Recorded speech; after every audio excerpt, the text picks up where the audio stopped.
Ce qui nous a permettre à zonga, gloire à Dieu. Mais ngala lobine par rapport à la prophétie, et ça prophétie préparée, prophétie oyozali, va créer yango pour la mbongo, kanyaka, ouais, c'est ça. Mais pasteur Sonic Kafuta Rockman, lorsque Bani dirigeait l'église des réveils, Akuti, Nakati église des réveils, Nakati a RSC ba pratique ma bé. Auto bengi Kabal Dif. Kabal Dif faisait ba pratique ba magie.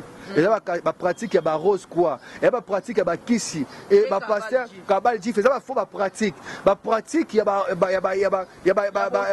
kitisme. Dodo Kamba pour batailler président RSC. Il faut qu'on réfléchisse bien. Il faut bien réfléchir. Pourquoi j'ai dit ça? Prophétie, on va faire si pour la son excellence, monsieur Joseph Kabila, qui est le président sortant au Alaki Nabiso, et le sous-président, Aza président, Moutado di Jemboka Ezali, son excellence, monsieur Félix Antoine Tshisekedi Tshilombo, au Azali président Nabiso, mais le problème est en nini. Toute autorité vient de Dieu.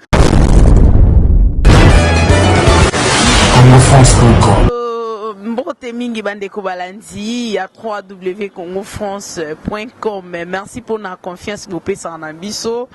Toi informa kabino toujours en temps réel. Merci d'engue boali partout dans le monde entier. Boali kolanda biso. Topesi bino bambote ebele. Pe bino baibobenga kabiso. Topesi bino vraiment bambote ebele. Ngai ya bino molobeli. Topesi servante Josephat Mwanza. Nayambeli bino, ce n'est pas seulement la politique. Asilelo tokobeta maimatali. Ba église na biso, donc église face aux réalités. Le long de Toyambele Bino, prophète Gilardin Luanga, bon, mais sans comment on a ba chaîne YouTube, Moussou Kasi. Biso en a Congo France et Alimba na biso Aliboso, Toyambaye, Yamboete, Abanda, Topeto Banda, émission na biso, Tokope Saimbo TP a se présenter, Bao Baye Biete Baye Baye bien. Qui est le prophète Gilardin Luanga. Après Tokobanda, la série à questions pour Naba émission Nabiso. Prophète Gilardin, bonjour. Bonjour Maman Fa. Merci quand on est dans le c'est Yambo et Banda émission Nabiso. C'est mieux. Internaute Nabiso, voilà Nabiso Nanzela Congo France non ba ebioté non peut Yamba Tezaba Oba Ebona ba Oba ebioté. Soroki ko se présenter puis au même Nabiso na mon prière moukié parce que tous ba chrétien. Yambo et Banda Masolo Nabiso pour la. Merci beaucoup vraiment Maman Fa Nzambe Azalokum. Kumbonanga eza prophète Gilardin Luanga bandekotu au bozolandanga. Nabengam na kombo ya prophète Gilardin Luanga, visionnaire ya église mission prophétique Maranatha. Alors c'est moi le visionnaire. Zambalola apambola bino bandekotu bozolanda biso bozala jamais desi kanga muspas ozana bondeli. L'Éternel Dieu tout puissant, le Dieu d'Abraham, le Dieu d'Isaac, de Jacob. Agis puissamment Seigneur. Peuple nous ezolanda mission ba disposer ta na bango nzambe. Kolo to une émission opona koluka ko édifier peuple na yo comme dit la Bible, vous connaîtrez la vérité vous affranchira. To koloba solo pote solo auto koloba esikola papa mama oyo na émission lelo na kombo na Yesu. Amen. Amen. Merci beaucoup, prophète Gilardin. Prophète Gilardin, au PC Ozali, dans quatre émissions prophétiques Maranatha. Kasi prophète Gilardin, tu es bien au Utakipe, dans mon coin, il y a Nzambe, au Baye, Bani Mingi, dans Mboko, et pas pasteur, les prophètes de Nilesi, au Utakipe, pas pasteur de Niles, Bipa Iwape, au Ngala, Yebaki, personnellement, au Tambola qui n'a moi, ba église et belé, au Tomaki n'a ma boko, ya pasteur de Nilesi, Kasito Betanon, nous, ba réalité, nanou, église face aux réalités, Basal Nzambe, Mbutu, au Boaliko, Tsabiso, ba chrétien. Pasteur Denis Sazaki ba mikoleleka ki ba kizaka na régime passé pour na mambo escroquerie tout consort. Kasilelo oyo awuti ko pesa lisusu prophétie par rapport il y a les sénateurs à vie Joseph Kabila Kabange ozali autorité morale à franc commun pour le Congo que Joseph Kabila Kabange a kozonga lisusu na pouvoir en 2023. Prophète Gilardin to ebité ezali manière ya koluka ko se racheter topé ezali manière o bino basali na nzambe bokomi koluka de façon que bokomi koluka intérêt ya ba poche na bino topé prophétie wana ezali vraiment ya solo parce que yo to yebi yo o utaki et pas ya pasteur de Niles. Merci beaucoup Maman Josephat Mwanza pour la question opposée ngai et koloba na utaki et pas ya prophète de Niles Oui, Ozana a raison, mais na utake pas prophète de l'Est tant que moi nanaye, oyo a consacra o a odona jamais. Alors pembe nangana prophète de l'Est ezalaki na relation moko otobengi relation ya makambo etali streaming, mambo etali musala. Alors ngana ebena prophète de l'Est na nzela ya mama Tina, muta memanga pa mama Tina eza ndeko moko babengi Caleb Kalenga Kakonzi, aza ingénieur, aza ndeko oyo mama Tina mama de l'Est mwasi na ye. Et netangu to comme une église, il y a Arche de Noé, bisika pito comme kokuta na prophète de Nile Sezaki pour na makambo ya streaming parce que avant nazaki ingénieur donc na musala professionnel ko sala ba musala ya presse tant que réalisateur. Alors ndelo que kanga misaki ngana prophète de Nile Siangwana. Alors ezaki beaucoup plus pour nango. Concernant ya question na yo oyo poser ngai que a prophétiser pour na de papa na biso to ndeko na biso Joseph Kabila kenon akozonga lisusu na pouvoir na 2023 nalobaki na émission ya batebele bazo ya mbanga na baki mama Josephat na vie ya mutu to le kaka na TV te pour na sentiment tandis que ozo le kaka na TV ozo dénoncer baninga ozo dénoncer basala nzambe mususu mais yo moko na coulisse oza na vie moko mabe oza na vie moko ya correction oza na vie moko ya baventure et nzambe alingi bongo te nzambe alingi ba hypocrite lorsque ozo ba makambu il faut être à la vérité parce que Bible elobi vous connaîtrez la vérité vous affranchira. Alors peuple de Dieu ils ont besoin de vérité pour esiko la maman esiko la papa oyo et prophétie wana ngana za mosako na nzambe eza prophétie o eza prophétie fondée eza prophétie fondée eza prophétie o ezali préparé eza prophétie o nzamba pe cité parce que il faut que ba ko distinguer prophétie ya vrai na ya solo. Bible lobi na biso na Ephésiens chapitre 5 na verset 10 Bible lobi examiner ce qui est agréable au Seigneur. La Bible dit bien examiner. Alors, tu examines la prophétie tout. Même moi aussi. Pendant ce qu'on a prophétisé pour la batou, et l'on a aussi même les missions sur la soko bengi, papa, maman, et il faut examiner la prophétie na pesio. Merci beaucoup pour la question. Pour la nengolobi. Examiner la prophétie comment? Pendant ce qu'on a lobby maman, nzamba lobby nangabo, lobby nangabo. Kondi mambala mon côté. Quand il examiner ce qui est agréable au Seigneur, tu dois prier premièrement. Seigneur, est-ce que prophétie oyo pesingai et où tu vraiment pas na yo ce qui zamba confirmer gloire à Dieu. Parce que dans la prophétie nous sommes prophétiser pour la mutu pas on dit oui ya solo mais prophétie les angangane mutu pesango parce que ba katier pe lo ba prophète ba nganga ba prophète ba kimi na makambo nzambe parce que ba moni kinganga zo futa liso soute ba tu ba comprendre la réalité de la famille. Auto bengi ba loi familiale, ba lien familial, oza ba réclamation ba hôtel. Ozomona. Pendant que tu as la Bible, Gédéon papa la bango akoti saki ba nzambe ya bapaya. Et nzamba bengi Gédéon vaya héros. Alobi okobattre ba mandia comme un seul homme. Et alobi na ponio. Gédéon alobi, je suis le plus petit. Je suis le plus petit na kata ndaku na biso na kata famille na biso. Ozona nanga. Alors prophétie tout ba examiner ango. Ba examiner ango parole de Dieu aussi ba examiner ango parce que dans batebele bazolo banzamba lobi menzamba lobité to prophétie wana oyo ndeko apesaki oui aza serviteur de Dieu na lobakebele babana nzambe bien mais basuka mabe. Alors qu'est-ce qui prouve que ça prophétie ou t'es pas dans nzambe et le koni nezo la olingo boudé prophétie ya prophète de Nile c'est parce que tu es bio pour là qui m'ont hein parfois pe bosala ba campagne ou participant na ba culte yo le lingolo ba que non eza prophétie mo en lokuta ngane na lobité yone mtolobi ngalo na lobika examiner tout à l'heure au choloba que eza pona yo eza prophétie à lokuta non prophétie créée prophétie préparée ce n'est pas une bonne prophétie ozolanda ngai alors les vraies prophéties ça vient et où ta pas nzambe ozolanda et où ta pas ya mutute prophétie ba créer ngote prophétie ba préparer ngote prophétie eza ainsi dit ainsi parle l'Éternel nzambe alobi afungolo misu pe alobi no kendo loba pe soko lobi likambo nzamba lobi yaya nzambe accompagner kabasali na ye na sima maloba ne pona kokokisa ngo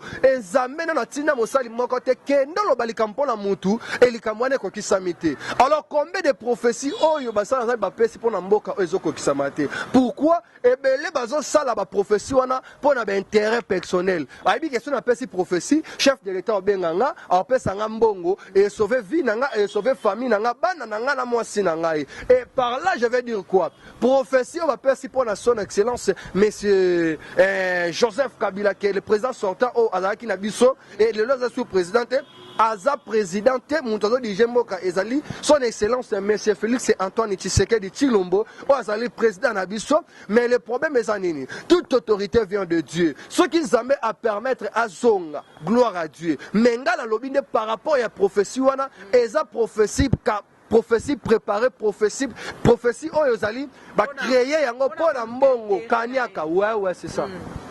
Merci ezali prophétie moko créé ezali prophétie moko ba ezaka kapona ko luka mbongo kasi prophète Gilardin biso tolobi keza créé mais récemment to uti ko yoka pe moko ya ba autorité ya FCC ya Front commun pour le Congo pa uti pe ko affirmer que les retours de Joseph Kabila il sera candidat aux élections en 2023 et ko coïncider na prophétie ya pasteur Denis Les. Est-ce que Ndekoana a prophète? A prophétité? C'est ce que je dis, non? Oui, il a dit ça par rapport à quoi? Parce que, à sa membre, à sa cadre, nakata parti na ye ozolanda. Alors on a contre ni pona Joseph Kabila ni pona mbatu ya IDPS ni pona mutu naza pona batute ozolanda naza pona mutu moko te pona mutu nyonso. Alors naza prophète ya malheur ti naza prophète de la nation. Alors prophète de la nation oui naza prophète de la nation. Pourquoi? Parce que Bible est pona ngai te e benga ngai ka pona Josephat te nzamba benga ngai pour la nation mobimba. Alors nenge to ça l'émission oyo oui na prophète de la nation parce que maman o papa oyo andima kita monanga mamoninga parole de Dieu est comme une anda kunaye. Oui, la Bible dit allez par tout le monde prêcher la bonne nouvelle à toute la création. Marc 16 verset 15. C'est ça que la Bible dit. Alors, eza prophétie tenga lobi on azoba naza mosala nzambe nazoba makambu ona yebi. Alors ba prophète belé lelo ba koma ko ba makambu na sima sentiment. Nazolo ba te pona ko luka base parce que soko koyeba na émission koyeba na niveau ba poto na landa mananga pe na sala ba émission na finga mutu te na loba vérité. Alors na ye pona loba vérité pona ko sauver yo pona ko sauver papa oyo. Alors tozana attend du soir tozana attend OK non tozana attend distraction te. Tana biso eza poto bondela to luka changement ya mboka na biso Congo to luka changement récite ya Congo nzamba sunga Congo nzamba sunga yo papa nzamba sungo mama makambo ke mala. Mais pasteur beaucoup na payé papa ça prophétie ka pona raïs to ko ebate ba profession ngweza ka pona Kabila to pona ni parce que boko cha mbutu mutu bino ba pasteur boko cha biso mbutu na mutu ba tusu boko cha biso sous désordre des ba pasteur trop de prophéties trop de ce qui ni boto ki koloba pasteur to ebité prophétie maman Josephat échange avec mututé prophétie et même appel solution té Dieu parle alors ba na présent na passé futur mais prophétie tout le monde ngweza likambo za futur oza makambo ekoya nzamba lobi déjà avant. Alors nzambe soka lobi likambo et loko eza nini lorsque na pesi prophétie eza na provision après provision sur la prévision. Alors nzambe soka pesi message kotika mutu bongo te il faut orienter la prière parce que lorsque vous prophétisez que neko cameraman en voyant que poto yo tiki ka bongo mais orienté était pour que ne poto esenga nini ba principe. Alors olobi ndeko papa mukuna évêque a prophétisé pour le chef de l'État et lelo toyoka ki ex-chef de l'État oui na bongisi na bongisi le sénateur en vie. Alors ba prophétie kakaye et puis pourquoi ba serviteur belé lelo bazo prophétiser pour naï parce que ils en avaient intérêt. Ndekwaza maboko makpete akabaka. Zola nangai, on a besoin de vérité akabaka. Sikoyo bakomi ko créer biloko wana po asepela na bango, po apesa ka bango kaniaka, po apesa ka bango mbongo. Alors évêque Pascal Mukuna lorsqu'il prophétisaka na présent ya lelo asuke wapi et comment qui il y a porté plainte et comment qui il y a l'Obama ou na média il y a ça va point de presse et sous kalangwa kende prison et malgré Nzamba c'est grâce à Bimi parce que vérité ça bien c'est pas à cause de la vérité quand il est prison parce que a dénoncé qui alors qui ba vérité malgré aliambongo mamoni que non et ali sumu moni mutu malamu yewana ozola na ngai alors vérité alors ebele siko bazolo bawana bazolo ba pour la vérité parce que bakenda qui est pas Félix et son excellence monsieur Félix Antoine Tshisekedi a rejeté bango malgré yamba bango bakenda qui na bula yamba boka ate bakenda na bula bazo pena mbongo alors bazui mbongo te n'est-ce pas comme finga Félix son excellence monsieur Félix ba comme critiquer que pouvoir naie akabakate asunga ba pasteur te lukuta son excellence ne à la président il y a peuple mobimba à la président ya Congo on a siko ba neba comme critiquer président de la République mais ba pasteur bazolo ba keno chef de le sénateur en vie monsieur Kabila akozonga lisusu na pouvoir na 2023 mais malgré ça et ça va passer au balo de la Kabila tete mon peu prophète nani pasteur ya réveil nani qui les pasteurs Kabundouale ça na début ya mandat président de la République alobaki yango que le président Félix on ça la 2 ans na mandat na ba ko boma et tout consort ba ya Kabundouale ça ezaki prophétie ya malamu ya ba wane bimi mabeka kapo batangi kombo Kabila tondeni na lobeno liboso na bi ba pasteur ebele ba créer ba prophétie pour que ba kota na kati ya présidence pour ba chef de l'état ya mbabango na critiquer prophétie ya papa Kabundouale sate a prophétiser chef de l'état ya mbakié ozolanda alors problème eza nini problème ezali ezaki non nzamba koko sa la grâce okutana chef de l'état gloire à Dieu ceux qui nzamba lobi apambolo na nzela chef de l'état gloire à Dieu mais to créer kande ba prophétie pour na mboka na biso ba prophète ebele ba pasteur ebele ba komi ko créer ba prophétie pour na ba intérêt personnel. Merci beaucoup prophète Julardin tout ce que la na standing ya ba église toi comme on a église des réveils lelo malgré que bobo ya Kabila mais Kabila nda sala que boza la reconnu plateforme na bino IRC si c'est URC RC voilà église des réveils au Congo Kabila ndem sala que bino pe lelo boye bana mais kasi pas ces années à monter ma église des réveils au Congo, voyez comme ma distraction et puis séparation dans quatre pasteur. Tout le monde a mis que qui va consacrer pasteur Dodo Kamba à succès de nanini ya pasteur Sony Kafuta mais kasi mbutu koti le tout le monde pasteur Sony Kafuta ndenge na ye pasteur Dodo Kamba ndenge na ye qu'est-ce qui est à la base ya division na kati ya église corps du Christ bino ba eboko sambela nzambe bino batwa côté abiso kasi bozali na boyokani te bokabwani mbutu toko yeba te na ndenge pe mboka na biso ali kotambola pasteur Julardin prophète Julardin pardon expliquer biso qu'est-ce qui est à la base il y a ba séparation parce que pasteur Sony a ko reconnaître talobi ba violer nini ya konso ki ba mandat na bino wana pasteur Dodo Kamba il y a sisa ki mandat na été koto déjà pe ba consacrer Dodo Kamba expliquer biso nous limbole la biso nous vérité na kati ya bosembo parce que yo pozali moko na kati ya église des réveils du Congo. Merci beaucoup maman Josephat et là moi na koko loba ezabou oui on obi bien le sénateur en vie, monsieur Joseph Kabila, yende moutare abanda ayaki ko reconnaître l'église du réveil au Congo en 2006. Abengisi ba pasteur, alobi bo sela nga projet.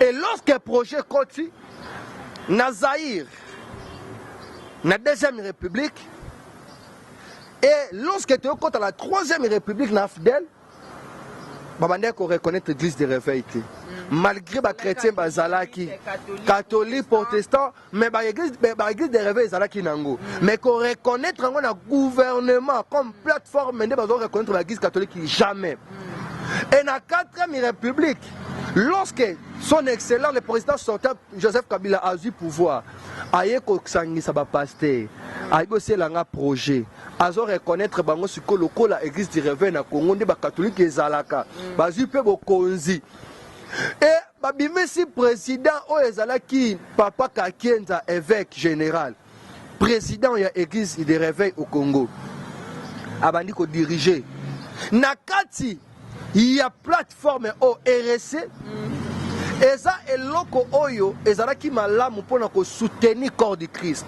mpona ko soutenir église du réveil au Congo ko soutenir ba pasteur ko soutenir aussi nous les jeunes serviteurs. Mais lorsque basali à plateforme wana et comme qui intérêt na bango moko personnel ba créer gouvernement na bango na kati ya gouvernement président azali premier ministre azali reporter azali donc ba créer mais na kati wana mbongo to ekota kala kati ya poche na bango na kati ya RC caisse ezali te malgré que c'est ça mais na kati ya caisse mbongo ezate ba défi même ba mbongo batu RC ça na ba nyongo tu peux imaginer ça. Alors chef de l'état abandaki ko financer bango mbongo mais mbongo wana ezaki pona bana na bango pona basi na ba pona bana na bango pe pona ba église na bango moko pona ba église na bango. Alors lelo son excellence monsieur Félix Antoine Tshisekedi président na biso ya Congo aza président oyo aye kopesa siko valeur l'église de réveil. Kabila pesa valeur. Et non na kokolo bezanini. Ko reconnaître ko ndima na kopesa valeur c'est deux choses différentes. OK. Andima ki kopesa bango chance. Ko reconnaître bango mais ko soutenir ba œuvre, ko soutenir musala wana chance ezala kité. Et koyoka chef de l'état ko de kolobana munoko na ye azu pouvoir na ye. Azu bokonzi na ye atika ngona maboko ya Nzambe. Wana ezalaki son excellence monsieur Félix Antoine Tshisekedi. Et parole wana et c'est peut ça qui nga première fois depuis na botama noka président du misalanga wana. Yana lobi kopé sa chance kopé ko reconnaître ko soutenir nous salons Nzambe c'est deux choses différentes. Alors mais c'est Félix Antoine Tshisekedi aza chrétien pratiquant l'église du réveil. Et azor malgré aza président ba ko benga kimbangista okindi parce que aza président et biso tout. Ba ko benga na catholique okindi mais aza muta réveil. Ah muta réveil. Alors les toyo kimbilinga mbilinga eye côté ya église de réveil ça deux parties lelo Kakenza Sony Kakenza lelo oyo tomoni dodo kamba mais OK l'église de réveil comme deux parties. Alors tozaki en 2019 tu fêté 50 églises de réveil au Congo na Pullman. Après 50 églises de réveil Kakenza ko sala jubilé atiki pouvoir toleki na élection ezaki deux candidats. Pasteur Sony na pasteur moko na mais comme on a échappé nga pasteur Dodo Kamba te na ba élection 2019 Kakenza te ezaki des candidats ba kena na ba élection Kakenza atiki. Alors siko deux présidents ba koti ba postuler ba pasteur ba voter ndeba ki ko voter Sony Kafuta tant que président église de réveil au Congo ba leki na investiture et ba PCA pouvoir ba PCA o esenga ko pesa et a commis qu'on dirigeait l'église de réveil. Mais pasteur Sony Kafuta Rockman, lorsque bani qu'on dirigeait l'église de réveil, a kouti na kati église de réveil, na kati RC ba pratique mabe. Auto bengi kabal djif. Kabal djif faisait ba pratique ba magie. Et ba pratique ba rose quoi. Et ba pratique ba kisi. Et ba pasteur kabal djif faisait ba faux ba pratique. Ba pratique ya ba kiti system. Kabal Jif. Alors, il y a des pratiques, il y a Israël, il y a Jif Kuna. Il y a des églises de réveil, il y a des pratiques, il y a des kisi. Oh, zo mona muta lobika ka take it muta pumbwe. A simbio ka te a fuli mu pepe muta pumbwe. Donc ça ba faux ba pratique. C'est ça, ba faux ba pratique. Et pasteur Sony na sa komi kuna aluka changer église de réveil et bongwana RC ezwavi. RC makambo kene malamu. Bakomi côté les melaye Rockman pasteur Sony alingi a nommé batu na ba province ndenge zalaka soki président azu bokonzi et il va créer gouvernement non donc ndenge zalaki wana gouvernement salimité Kakenza alingi te Sony a nommé batu donc malgré Sony président batie lokola étiquette Kakenza mutu aluka diriger kaka. Il contrôle rien, il dirige rien, mais il est président. Ok. Ndo moni problème parce uti yango wana. Kakenza Sonia kuti na kati ya kesi mbongo ezate. Makuti banyonga maputa. Akuti ba problème na kati wana. Mbilinga eboti na kati. Toyo kalisusu kotoke no bango balembongo ya ndeko Ronsa Malonda po abima président ya Seni. Abima président ya Seni. Problème ezaki pe kama mbongo. Ozolanda ngai likama mbongo wana pe beni mbilinga nde bayeko bebana lelo RC komi deux parties. Eux est dirigé par Pasteur Soni, na dirigé et pas ya Pasteur Dodo Kamba. Est-ce que le choix ya Pasteur Dodo Kamba na tête ya RC? Est-ce que vous croyez que Église des réveils et qu'on a toujours dans la logique nango tondingeni? Merci vraiment parce que vous posez ma question moi bien. Par là je veux dire quoi? Naza gêne. Ngai et pas kake pa général évêque Kakenza. Nakokoloba na molimo nakokoza la koko bie kokololo ou bien epa ya Soni Kafuta parce que Sonia bimisi bana ebele bana ne babimisa pe bana ne na pe bazape la bana o babimisa. Alors naza jeune serviteur nazo reconnaître bango ta ke ba père mais babimi pe libanda tozolo bande vérité mais le problème nakolo bazanini Dodo Kamba po bataye président ya RC. Il faut qu'on réfléchisse bien. Il faut bien réfléchir. Pourquoi je dis ça? Parce que Dodo Kamba, oui, à sa père, à ses âmes dans le Congo, abani ko sela nzambe lelo te na mboka Congo. Baza parmi ya ba père o babani ko sela nzambe kana na mboka Congo, ne ba memira ba lamusi église des réveils na mboka na biso Congo. Mais ezala ba papa o bazape liboso et pas ya Dodo Kamba. Tozala ba papa lokola ba papa na biso papa ya molimo ya papa Kiziamina. Papa Kiziamina nani kombo échappenga tozala ba pasteur rebelle o baza ba patriarche na mboka na biso Congo.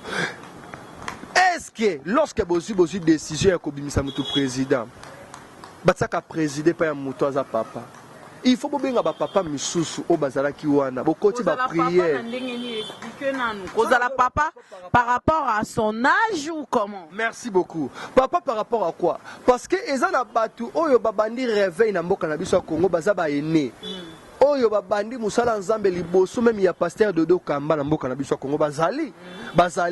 Alors na yebi na église catholique ezala kava bimisa mokonzi o babengaka pape chef dirigeant numéro 1 bakotaka ba prière na kata ba prière wana molimo na bangwane feloba ce molimo elobi nde ba ota ba pape ba boka kana ba pape na kata moto ba boaki na kata moto et ba pape wala ba boaki ba voter na bango muto abimisa résultat eza ni ba juge mais résultat ebima à partir ba esprit na bango moko na et voter mutu. Par là je vais dire quoi? Et c'est nga bakota na ba prière parce que choix o eza choix charnel eza choix spirituellement te ozolandangami. Alors pour Soni Kafuta a décidé ko abandonner RC et c'est nga ki Pasteur Kakenza abenga Pasteur Soni bakuta na bango mibale baza ba exemplaire parce que ba côté ya biso nini ba yokana ba solola mon cher. Qu'est-ce qui ne va pas? Ni nezo simbate. Parce que dans zela na bango ezana batu ozo croire na nzambe na bango. Ba yo kalisusu batu bazaki ensemble ini union ba bebani koto Kakenza bengi mbala moko Dodo Kamba bu baleki na investir ba ki ba nommer ba bimise président RC koto yo Pasteur Soni Kafuta asali 6 points de presse et alobi que non papa maman tozo kende wapi Bible lobi soko za la problème na muninga na yo benga ye bosolola soka yo kite benga deuxième personne mais bango ba benga ki nani Pasteur Kakenza soki Pasteur Sonia za na tort il fallait ko benga ye ou bien Pasteur Sonia soki Pasteur Kakenza ki na tort il fallait ko benga ye bosolola tak boza ba patriarche boza ba père alors bo dérouper bana nzambe bo bimisi biso libanda lelo batu bakomi ko critiquer biso valeur eza lisusu te l'église des réveils mais là on lobeza nini mutu a critiquer nzamba zate batu nde babebisi mais nzamba zali et nzamba zana biso ba jeune serviteur parce que nzamba za nzambe ya batan nzambe atambola kina Eli ezaki na temps o Eli parcours ne silaki et c'est qui prophète Elisaya. C'est un peu ça. Donc pendant le choix, il y a pasteur Dodo Kamba na kati à l'église de réveil, et ça chomo ils très charnel. Par qui ba les canaux na bakota ba maombi. Bakota maombi nzambe aloba parce que ndenge za wana bakota maombi te. Mais minute open mbutu eza na kati église de réveil. Parce que même ndenge ba ponier nazolo batang que prophète ngaloba makamna ndenge bonzoto te. Et pasteur Dodo Kamba lelo batie tant que président de l'église de réveil au Congo. Mais nazomona aokende musika te. Ba pesa mutu chance. Mais longa na lobezanini.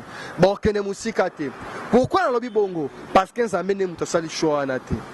Parce que nzambe mutu sali choix na te. O nga koka ko loba yango na maman Josephat. Lelo ba pesa au prophète Gilardin gérer l'église de réveil au sa Il y a liboso, so nzamba lobi na osalango. Il y a mibale, so nzamba lobi te na osalate. Il y a misatu. Na bonzoto bo pe spirituellement na hôtel na naza nani parce que ils ont battu o bazali ko na nga baza. Donc yo mo zone zimate que spirituellement oza déjà yokola ils ont bato baza yokola liboso na yo. Nazali kolo pe na ka likolo. Parce que Dieu peut travailler à travers les petits enfants. Nzamba ko kiko travailler na bana mike ko le quand même kolo. Na lo ba kanzamba ko banda na yo mais finition. Lelo na lo bana zo reconnaître na grâce à ma casse parce que na nzana nga bato maladi ba obika. Bato bazana ba problème en bota ba bota. Bato bazana problème ebele. Bakanga manzamba wa délivrer bango. Nzamba sa makamba minene. Et moi je crois na nzana nga ba papé belé misusu. Baza ba pasteur ba yaka na siena nga na bondela pona bango. Ma pasteur, a papa, en plus ça est né maye pa nanga na bondela pona ye. Pourquoi? Parce qu'ils ont reconnaître grâce à Zakati Nangaï. Et ils ont abattu au bazali Nanga Bazali. Makamanzambe, ils ont comme dimension. Zabako bandano la première dimension, deuxième, troisième, peu à même la dixième dimension. Mais des fois, nous sommes dans la douzième dimension. Mais nous sommes dans la dixième dimension. Alors, là, on a besoin de nous. Nous avons une dimension, nous sommes dans la dimension. Et ils ont papa, au bana musa nzambe liboso nangai, mais makamanzambe zalaka liboso te, to e bandaka na simate. To reconnaîtra abinota ke ba ene. Mais nzambe oyo abenganga ayebakanga même azaki avant maman nanga azwa zeminanga ayebakanga avant maman nanga abotanga nenga lobaki na prophète Jérémie na yebaki outali maman na yo nenga nga Gilardin naza prophète de la nation na yepona ko déclarer likola vie ya maman oyo que Dieu de Nzambalola Nzambe ya idina bala le Dieu de Jacques Verneau Olingolo bani. Kewoyoloba. Zamba nzondo. Parce que nous avons tanzondo hein.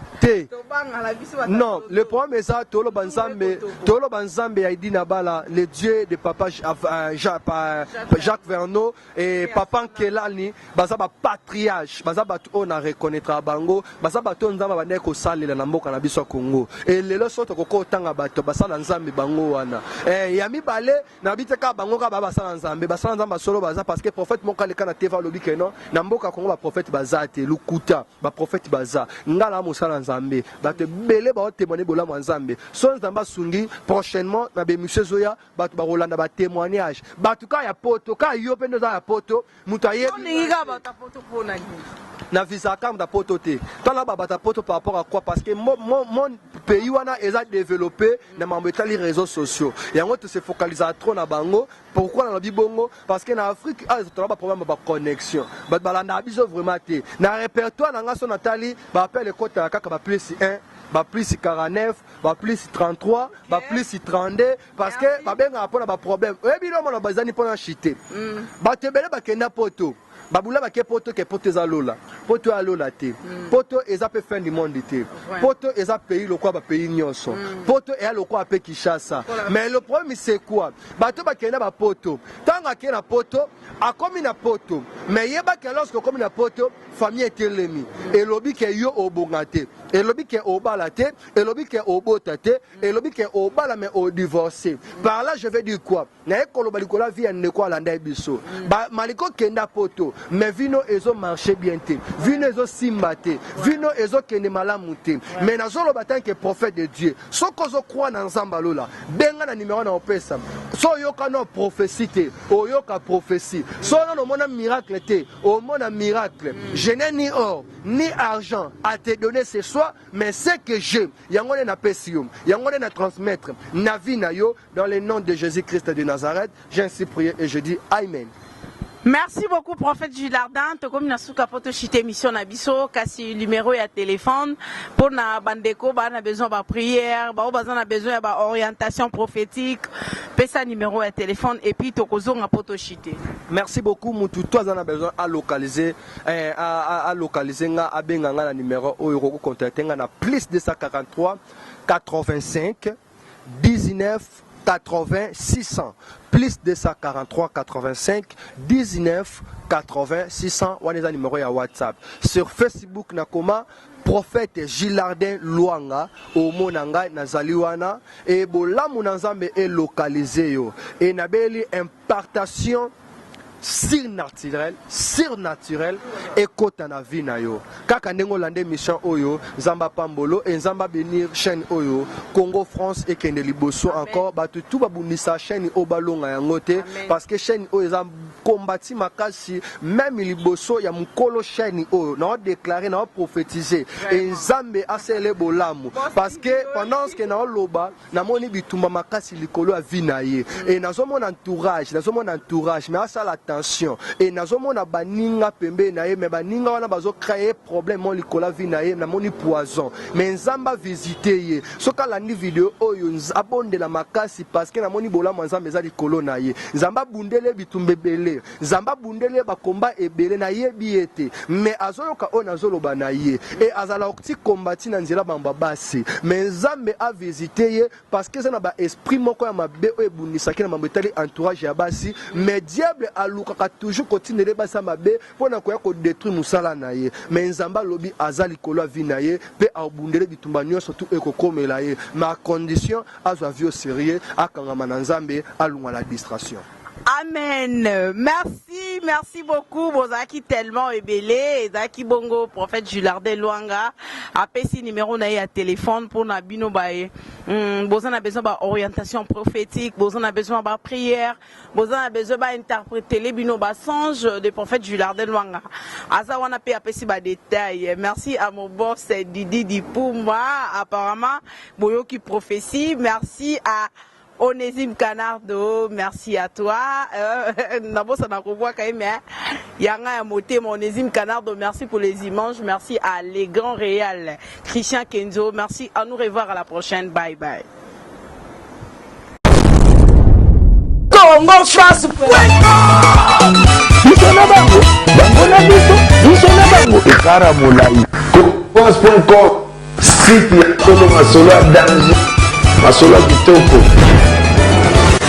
Congo France.com